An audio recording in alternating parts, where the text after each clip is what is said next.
Hello viewers, আজি 1/6/2024 তাৰিখ। আজি অসম জাতীয় বিদ্যালয়ৰ বোৰ্ডৰ অন্তৰ্গত ক্লাছ 4ত গণিত পৰীক্ষা হৈ গৈছে। গতিকে মই আজি ক্লাছ 4ৰ গণিত কুৱেশ্যন পেপাৰখন লৈছোঁ তোমালোকৰ মাজত ভালদৰে বুজাই দিবলৈ। তোমালোকৰ ছাত্ৰ ছাত্ৰীকে গণিতত কেইটা অংক ৰাইট কৰিছে, কোনটো ভুল কৰিছে সেইবিলাক পৰীক্ষা কৰিবা।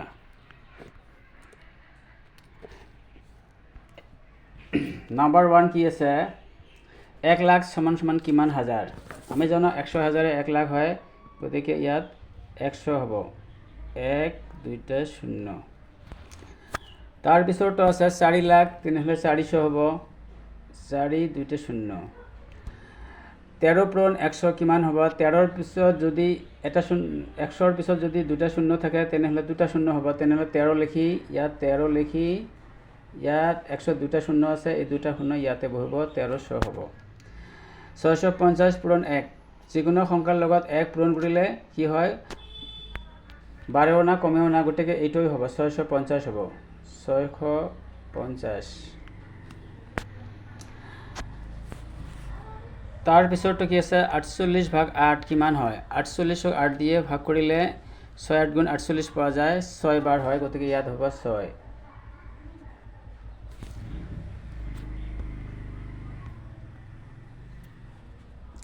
তাৰপিছত আছে 100/10, 100ক 10ৰে ভাগ কৰিলে কিমান হয়? 10ৰে ভাগ কৰিলে 10 পোৱা যায়, গতিকে এনচাৰ 10 হ'ব। তাৰপৰা 5ৰ ডেৰটা উৎপাদক থাকে। 5ৰ কেইটা উৎপাদক থাকে? 5টো এটা মৌলিক সংখ্যা, গতিকে যিকোনো মৌলিক সংখ্যাৰে উৎপাদক 2টা হয়, তেনেহ'লে 2টা হ'ব। এটা সংখ্যাৰ আটাইতকৈ সৰু উৎপাদকটো কি হয়? যিকোনো সংখ্যাৰ আটাইতকৈ সৰু উৎপাদকটো 1 হয়। 10 5ৰ গুণিতক হয় নে নহয়? 10 5ৰ এটা গুণিতক হয়, কাৰণ 10ক 5ৰে ভাগ কৰিলে 2 পোৱা যায়, 5 2 গুণ 10 হয়, গতিকে ইয়াত হয় হ'ব, এনচাৰ হয়, নিশ্চয় হয়। তাৰপিছত আছে দুটা অযুগ্ম সংখ্যাৰ মাজত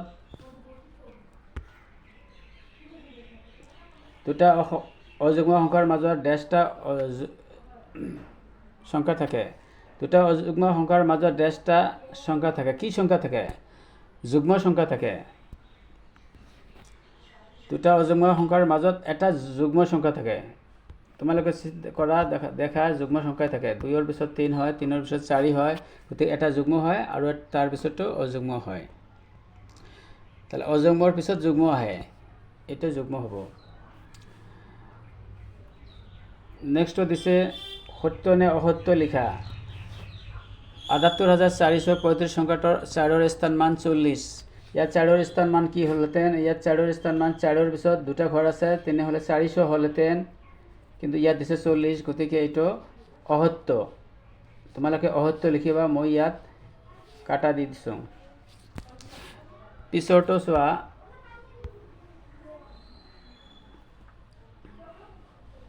এক সকলো সংখ্যাৰ উৎপাদক হয়, যিকোনো সংখ্যাৰে এটা আটাইতকৈ সৰু উৎপাদক হয় 1, গতিকে এইটো ৰাইট।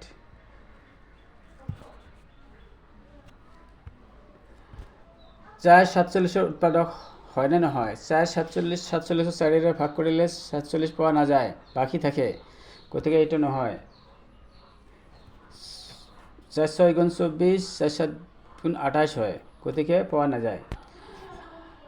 5 5ৰ গুণিতক হয়, যিকোনো সংখ্যাৰে এই সংখ্যাটো এটা গুণিতক, আটাইতকৈ সৰু গুণিতক হয়, গতিকে 5 5ৰ এটা গুণিতক, এইটো হয়। তাৰপিছতো কি দিছে? মৌলিক সংখ্যাৰ 3টা উৎপাদক থাকে। যিকোনো মৌলিক সংখ্যাৰে আগতে কৈ আছোঁ 2টা উৎপাদক থাকে, গতিকে এইটো ইয়াত দিছে 3টা, গতিকে এইটো কাটা হ'ব। তাৰপিছতো কি দিছে?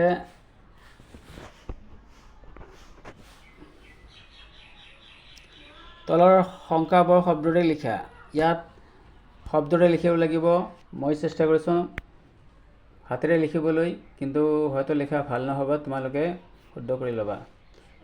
ইয়াত দেখা একক, দশক, শতক, হাজাৰ, 35,000 হ'ব। তাহলে 35 বানান লিখিব, 29 পয়, তৈৰফলা হাস্যইকাৰ, 800 35,000 হেইকাৰি হা বুৰকি জাইকাৰি যা আপেট কৰ 35,000 তাৰপিছত 1 ই আৰু ক 1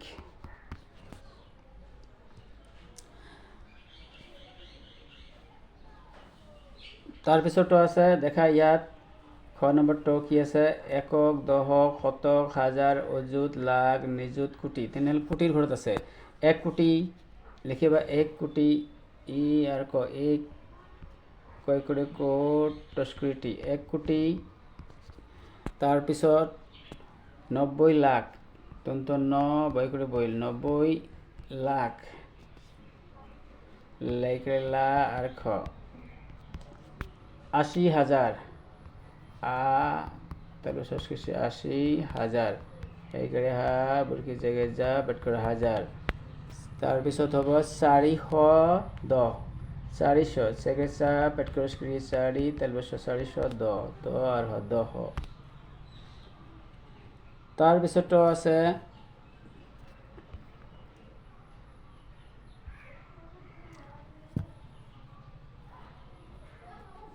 তলৰ সংখ্যাবোৰ অংকৰে লিখা ইয়াত অংকৰে লিখিব কৈছে 2,32,015 তেনেহ'লে 2 লাখ 2ৰ পিছত কমা দিব 2 লাখ হ'ল তাৰপৰে 32,000 হাজাৰ অযুত লাখ তেনেহ'লে 32 লিখিব তাৰপিছত 15 দেখা 15 হলে স্বৰঘৰ নাই গতিকে ইয়াত এটা শূন্য হ'ব 15 হ'ব ইয়াত একক দশক শতক হাজাৰ অযুত লাখ হৈছে এইটো হ'ল তাৰপিছতো কি দিছে 14 কোটি তেনেহ'লে তোমালোকে 14 লিখিবা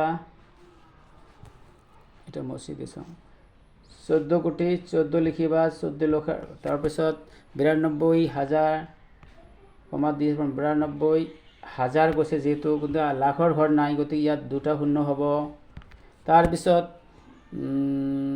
92,000 92 লিখিবা তাৰপিছত 1,500 এতিয়া দেখা হৈছে নে নহয় একক দশক শতক হাজাৰ অযুত লাখ নিযুত কোটি হৈছে 14 কোটি 92,000 ইয়াতো এটা কমা দিব 500 তাৰপিছত তো কি আছে সৰুৰ পৰা ডাঙৰলৈ সজোৱা নিশ্চয় তোমালোকে এইবিলাক পাৰিবা সৰু আটাইতকৈ সৰু কোনটো আছে এইটো প্ৰথমে লিখিবা ইয়াত দেখা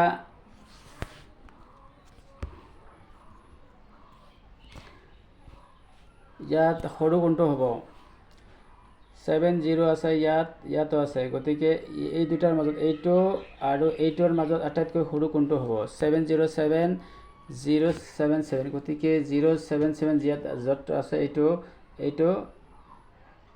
1 নম্বৰ হ'ব প্ৰথমে লিখিবা এইটো 1 নম্বৰ লিখিবা এইটো 1 নম্বৰত তাৰ পিছত কোনটো লিখিব 2 নম্বৰ এইটো লিখিব তাৰ পিছত লিখিব ইয়াত দেখা 770770 ইয়াত আছে 07 তাৰ পিছত কত এইটো হ'ব 3 নম্বৰ এইটো সৰু হ'ব তাৰ পিছত আটাইতকৈ ডাঙৰ হ'ব এইটো 4 নম্বৰ তোমালোকে এইটো লিখিবা ফাৰ্স্টে তাৰ পৰা এইটো তাৰ পৰা 3 নম্বৰ তাৰ পৰা 4 নম্বৰটা লিখিবা তাৰ পিছতটো দিছে প্ৰথমটোৰ পৰা 6 নম্বৰটো আছে প্ৰথমটোৰ পৰা দ্বিতীয়টো বিয়োগ কৰা প্ৰথমটোৰ পৰা দ্বিতীয়টো বিয়োগ কৰিব লাগিলে ইয়াত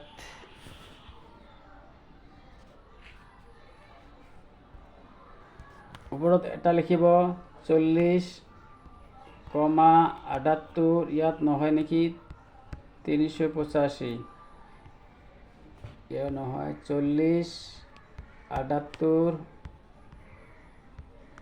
385 তলত আছে 14 66 970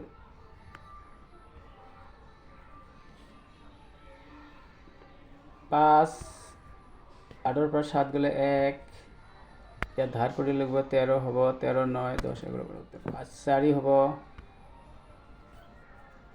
তাৰপিছত ধাৰ কৰা আছে 7 এটা হ'ল 7 7 থেকে 4 গ'লে 3 তাৰপিছত 8 পৰা 6 গ'লে 1 হয় তাৰপিছত হ'ব ধাৰ কৰা নাই, ইয়াত 10ৰ পৰা 4 গ'লে 6 হ'ব। তাৰপিছত ধাৰ কৰা আছে 5ৰ পৰা 1 গ'লে 4 হ'ব, এইটো হ'ব।